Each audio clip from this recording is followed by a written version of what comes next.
Basis पे। तो हमारे सर्वे में कुल 25,209 एंट्रीज आई थी हमारे पास, ठीक है, 25,209।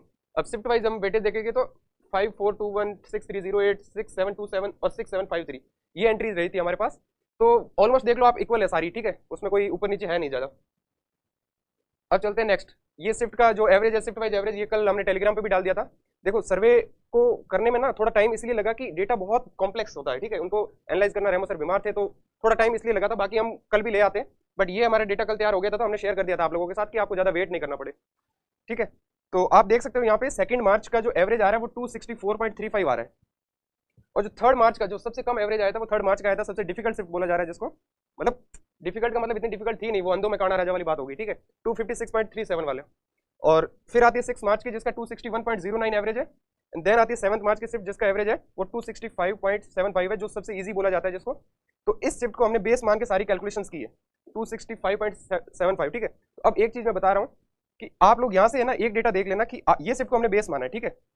आपका देखना कि अगर आपका एग्जाम 3 मार्च को है तो आप यहाँ पे कंपेयर करना कि आपका कितने का डिफरेंस आ रहा है 3 मार्च और 7 मार्च में, कितने नंबर का डिफरेंस आ रहा है। तो अप्रोक्स देखोगे आप 12 नंबर का डिफरेंस आ रहा है, ठीक है, 12 का भी नहीं आ रहा है, 9 नंबर का डिफरेंस आ रहा है, ठीक है, 9 नंबर का। तो आप 9 नंबर अपने जितने भी जिस 3 तारीख की शिफ्ट में हो तो आप 9 नंबर बढ़ा लेना उसको, और फिर कट ऑफ चेक करना, क्योंकि कट ऑफ हमने नॉर्मलाइज्ड करके निकाली है, ठीक है। तो इस हिसाब से आप सारी शिफ्ट का देख लेना, अगर आपका 6 तारीख को है तो आप 4 नंबर बढ़ा लेना, अगर आपका 2 तारीख को तो फिर आप कुछ मत बढ़ाना भाई, ठीक है। अब चलते हैं हम आगे।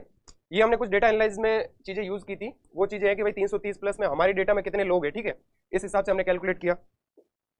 देन हमने कैलकुलेट किया कि 320 से 330 के बीच में कितने, 310 से 320 के बीच में कितने, फिर हमने उसका कम्युलेटिव भी निकाला कि हमारे 330 से ऊपर अगर 102 लोग जा रहे हैं तो वो परसेंटेज कितना आ रहा है, ठीक है। यहाँ से ये मैं चीजें इसलिए समझा रहा हूँ कि आपको एक ट्रस्ट वो बिल्ड होता है कि भाई हाँ डेटा पे एक्चुअल में काम हुआ है, यूं ही किसी ने आके नहीं बोला कि भाई ये कट ऑफ जाएगी, ठीक है। तो किसी ने यूं ही आके नहीं बोला, तो ऐसा चीज है कि देखो यहाँ पे अगर 102 है तो यहाँ पे देखो ये कम्युलेटिव ऐड हो गया, ठीक है, आगे तो 378 हो गया। फिर हमने इसका परसेंटेज निकाला कि ये कितना परसेंट बेटर है हमारे डेटा में टोटल नंबर ऑफ स्टूडेंट का, ठीक है। देन हमने एक और चीज की यहाँ पे, वो की कि हमने परसेंटेज चेंज निकाला कि इस परसेंटेज से इस परसेंट 320 तक आने में कितने लोग बढ़ रहे हैं, ये सारी वेरिएबल्स में हमने निकाला, यहाँ से यहाँ तक, यहाँ से यहाँ तक, कि परसेंटेज चेंज कितना हो रहा है, उससे एक मल्टीप्लाइंग फैक्टर आएगा, ठीक है। जिन लोगों ने जेएसओ का एग्जाम दिया होगा उन्होंने स्टेट्स पढ़ी होगी, तो वहां से एक मल्टीप्लाइंग फैक्टर आएगा, और वो हमने यहाँ पे निकाला मल्टीप्लाइंग फैक्टर। ये मल्टीप्लाइंग फैक्टर आया हर रेंज के लिए कि 330 वाली रेंज के लिए मल्टीप्लाइंग फैक्टर ये रहेगा, 320 से 30 वाली के लिए ये रहेगा 10 से। तो हमने इस डेटा को फिर मल्टीप्लाई कर दिया 3 लाख पे, अगर 3 लाख स्टूडेंट ने एग्जाम दिया है तो इस मल्टीप्लाइंग फैक्टर को यूज करके हमने लोग निकालने ट्राई किए कि कितने लोग 320 से ऊपर है, कितने लोग 310 से ऊपर है, कितने लोग 305 से ऊपर है, ठीक है। तो इस हिसाब से हमने निकालने की ट्राई की, ठीक है। तो अपना बेस्ट देने की कोशिश की है, देखिए तो कुछ भी थोड़ा बहुत ऊपर नीचे होती है चीजें। तो आगे देखते हैं, ये रही आपकी फाइनल कट ऑफ।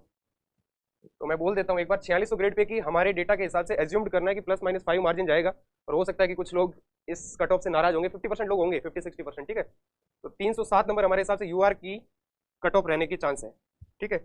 मैं पहले से ही बोल दे रहा हूँ कि ये चांस है हमारे हिसाब से, हम इस पे कुछ भी वो नहीं बोलते कि यही कट ऑफ रहेगी, ठीक है। हमें ऐसा लगा कि डेटा देख के कि इतनी कट ऑफ रहेगी।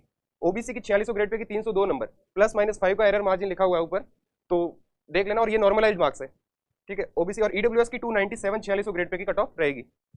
अब यहाँ पे हमने एससी एसटी की कट ऑफ क्यों नहीं बताई, आप ये पूछोगे। तो एससी एसटी का दिक्कत ये आ रही है कि एससी एसटी की 4600 ग्रेड पे में, जैसे एमईए वगैरह में देखोगे आप तो 18 और ऐसी कुछ वैकेंसी है, और ऑलरेडी इतने लोग हैं, पेपर का लेवल थोड़ा इजी था, तो एससी एसटी के लोग भी जनरल के बराबर पहुंच गए नंबर्स में, ठीक है। तो वो लोगों की कट ऑफ बहुत ही अप्रोक्स पास में जा रही है जनरल वाली के, तो हम ऐसा बोल नहीं सकते उसमें कि भाई मतलब थोड़ा कंप्लीट डिसाइड करने में दिक्कत आ रही थी, तो हमने बताई नहीं उसकी। तो वो आप देख लेना डेटा के हिसाब से कि आपका नंबर कैसे बैठ रहा है, नंबर ऑफ वैकेंसीज कितनी है आपके पर्टिकुलर कैटेगरी की, प्लस यूआर की ऐड करके, और आप देख लेना, ठीक है। हमने नंबर ऑफ स्टूडेंट्स का डेटा पीछे दिखा दिया था 3 लाख पे कि कितने नंबर से ज्यादा कितने हैं, तो उस हिसाब से आप वेरीफाई करना। अब आती है फाइनल कट ऑफ।